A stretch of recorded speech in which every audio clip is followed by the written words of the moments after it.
Good morning student. आज हम लोग क्लास 8 के चैप्टर को आगे कंटिन्यू करेंगे। ठीक है, आज हम लोग पढ़ेंगे इंडियन नेशनलिज्म। नेशनलिज्म का हिंदी मीनिंग होता है राष्ट्रवाद। जैसा कि हम लोग यहाँ पे भी देख सकते हैं, love for the country, country के लिए प्रेम, कंट्री के लिए प्यार, ये क्या कहलाता है? नेशनलिज्म कहलाता है। इस बुक में हम लोग इस नेशनलिज्म वर्ड को फ्रिक्वेंटली डील करेंगे। आगे जैसे जैसे बढ़ते जाएंगे वैसे और इसके बारे में समझेंगे। ये बहुत मोस्ट इंपॉर्टेंट वर्ड है। क्लास 10th में इस चैप्टर का नाम है सिर्फ इस वर्ड के ऊपर।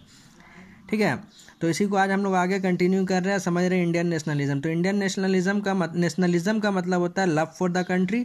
और आगे जैसे हम लोग देखेंगे तो यहाँ पे बुक के कॉन्टेक्स्ट में, चैप्टर के कॉन्टेक्स्ट में, नेशनलिज्म का मतलब होगा कि rule of some other country. जब अगर किसी और के अंडर में रहता है तो उससे आज़ादी पाने का मतलब नेशनलिज्म होगा। समझ में आ रहा है? यानी गुलामी से आज़ादी पाने का मतलब क्या होगा? नेशनलिज्म होगा।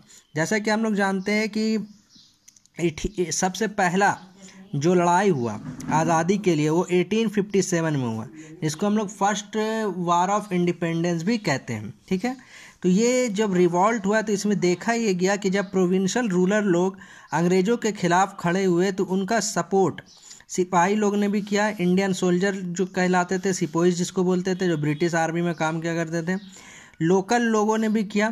ठीक है, यानी कि सब कोई मदद किया उनको लड़ने में।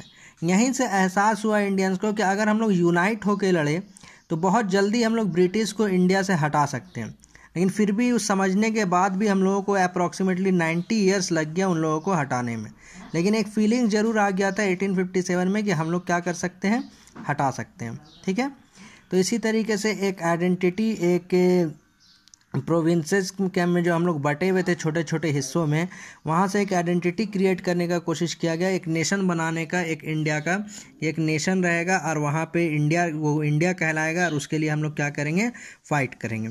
इसी चैप्टर में, इसी बुक में हम लोग आगे इसके बारे में और कंटिन्यू करेंगे। हम लोग पूरा देखेंगे 1857 से लड़ाई कैसे स्टार्ट हुआ और कैसे हम लोगों ने आज़ादी पाया।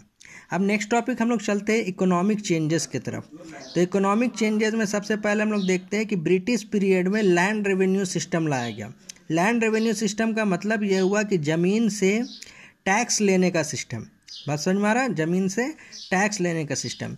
ब्रिटिश करते क्या थे कि कंट्री साइड यानी गाँव के साइड में वो ज़मीन का मैपिंग करते थे, सर्वे करते थे और उसके बाद डिसाइड करते थे कि वहाँ से कितना रेवेन्यू लिया जाएगा, कितना टैक्स लिया जाएगा। और टैक्स लेने का काम भी गवर्नमेंट, जो ब्रिटिश गवर्नमेंट थे वो लोग क्या करते थे, वो लोग अपने एजेंट्स को रखते थे, जिसको हम लोग लैंडलॉर्ड्स, ज़मींदार वगैरह बोलते हैं। बहुत सारा अलग अलग सिस्टम था, आगे हम लोग चैप्टर में पढ़ेंगे कि कौन कौन सा सिस्टम था। ठीक है, और सबसे बड़ा इनकम का जरिया ब्रिटिश गवर्नमेंट का यही लैंड रेवेन्यू सिस्टम था। लैंड रेवेन्यू ज़्यादातर जगह पे था क्या कि बहुत हाई फिक्स किया गया था, बहुत हाई।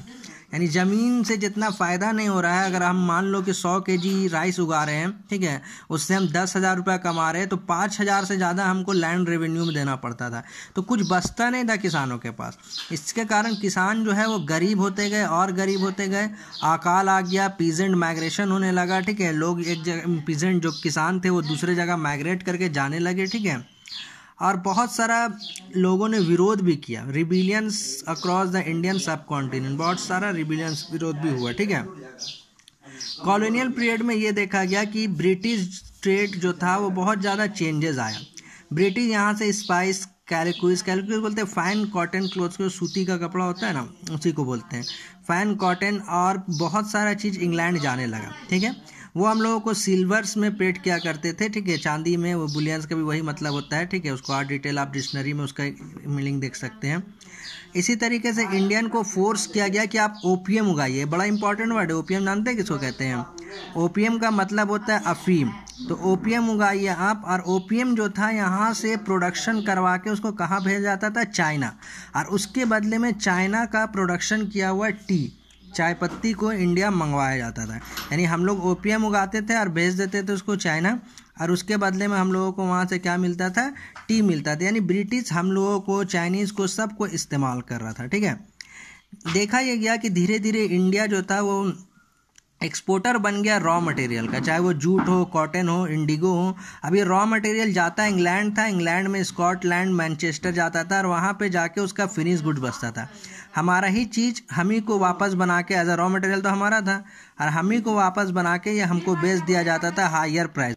देखा क्या आता था कि हम ही को हायर प्राइस में ये सब चीज़ बेच दिया जाता था, ठीक है। तो हम लोगों को फेवर कर दिया गया कि हम लोग बहुत बड़ा एक्सपोर्टर बन गए रॉ मटेरियल का और इंपोर्टर बन गए फिनिश गुड्स का।